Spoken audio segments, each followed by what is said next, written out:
spanning the globe to bring you the constant variety of sport, the thrill of victory, and the agony of defeat. The human drama of athletic competition.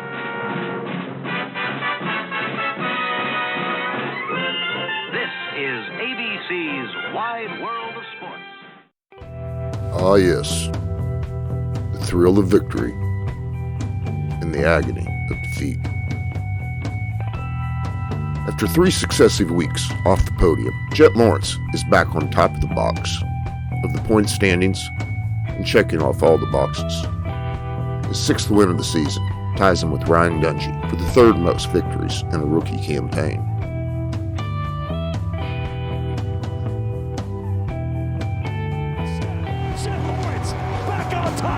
Winning in Nashville. And there's Eli Tomac still digging. Yeah. But for the 2nd year in a row, it'll be hard not to remember the Nashville Supercross stop, less for who won, but rather for who spent the night at the hospital instead of on the podium. Last year, we first had this.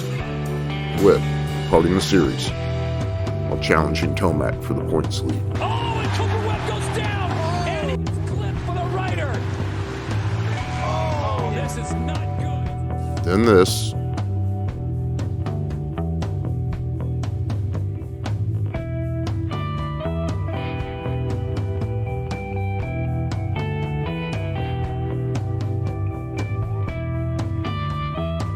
And then Barshin, who had won the prior race, going over the handlebars and out of the season. Some say that played a part in Feld's questionable decision to eliminate dragon backs and limit whoop sections altogether with this season's track builds. Dragon backs or no, this year we had Mitch Payton's red plates colliding and dreams of collecting more number 1 plates for the transporter doors crashing to the earth once again. This after Club MX rider Garrett Marchbanks probably saw his season ended in the first heat of the night, causing a red flag.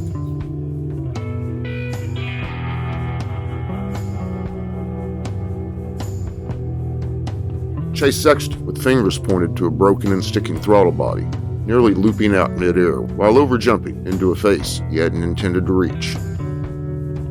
Cartwheeling Chase into oblivion.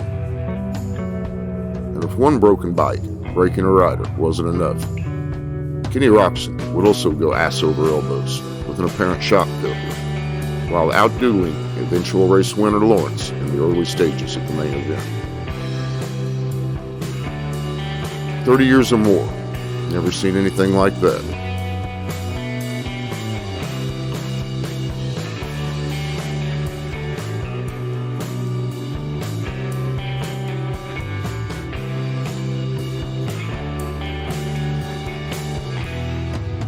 This pitched battle between the young upstart Jet and the grizzled veteran Cooper is like a Rocky film plot, and it is. The way Roxon shot blue was straight Michael Bay mayhem movie making. Why is it Crashville and Nashville? What is it about this race? Is Nissan Stadium built on the side of an old Indian burial ground? They write country music songs about hard luck and heartbreak like this.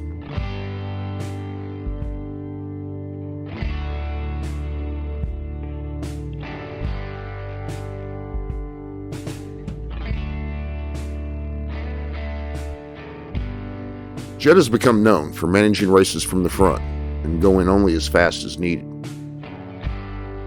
But in Nashville, Lawrence made a statement by putting 8 seconds on Eli Tomac and 15 on Cooper Webb.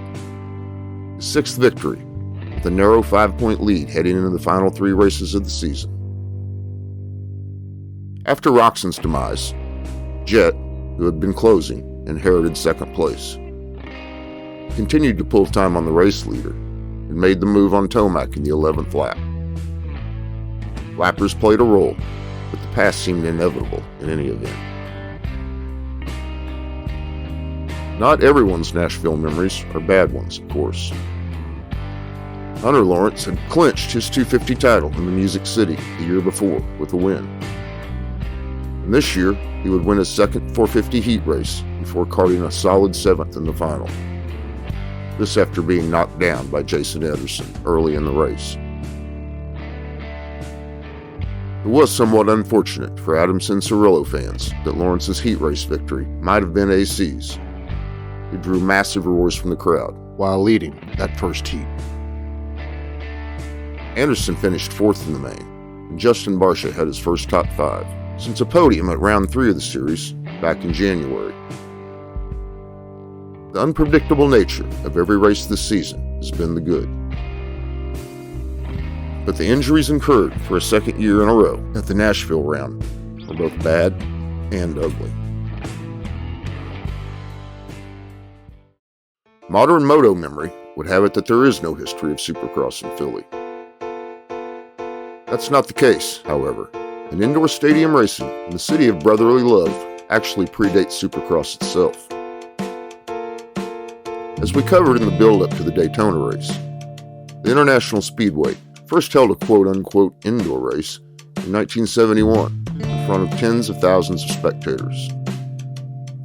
The following year, now infamous promoter Mike Goodwin began to outline the shape of stadium races to come with his landmark Super Bowl-style indoor motocross mashup at the Los Angeles Coliseum in 1972.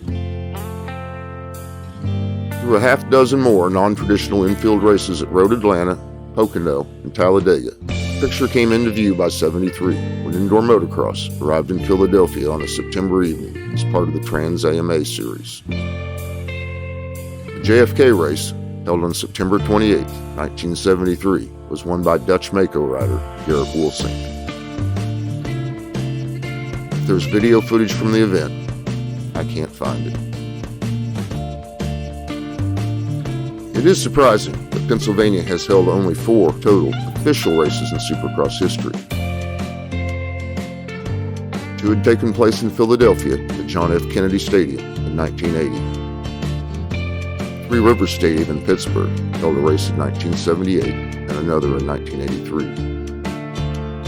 Given the popularity of the Mount Morris National, and for many years, Steel City, you'd think Supercross might run in the Keystone State a bit more often. Which leaves the 2 official Supercross Series races held in Philly. Both were in 1980, when motocross machines were still air-cooled.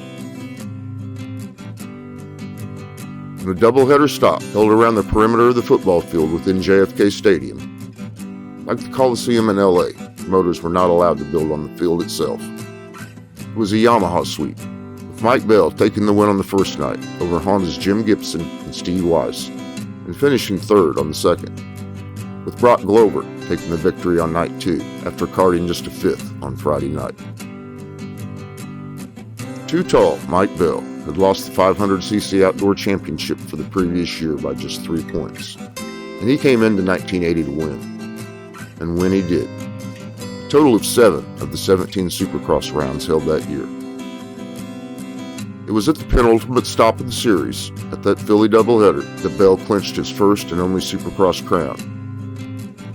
Despite finishing oh so close, second 5 times in 250 and 500cc outdoor seasons, it would be Bell's only premier title.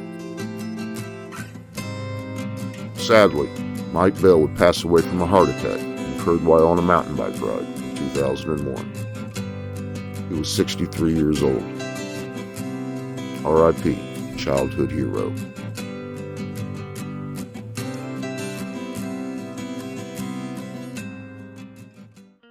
Philly returns to the calendar in 2024 with the race being held at Lincoln Financial Field, an open-air, 68,000 capacity football stadium and home of the NFL's Philadelphia Eagles. It is part of the larger South Philadelphia sports complex. JFK Stadium, once located within the complex, was demolished in September of 1992. And that's all the time we have for stick and ball nonsense. The most competitive and compelling Supercross season in its 50-year history, it all comes down to 3 races. 1 year removed from benefiting in the point standings from Cooper Webb's Nashville crash, with his unfortunate incident, Chase Sexton exits the conversation, and Eli Tomac moves into 3rd place in the series standings. But too distant to be a factor in the title, barring huge problems for both men left standing.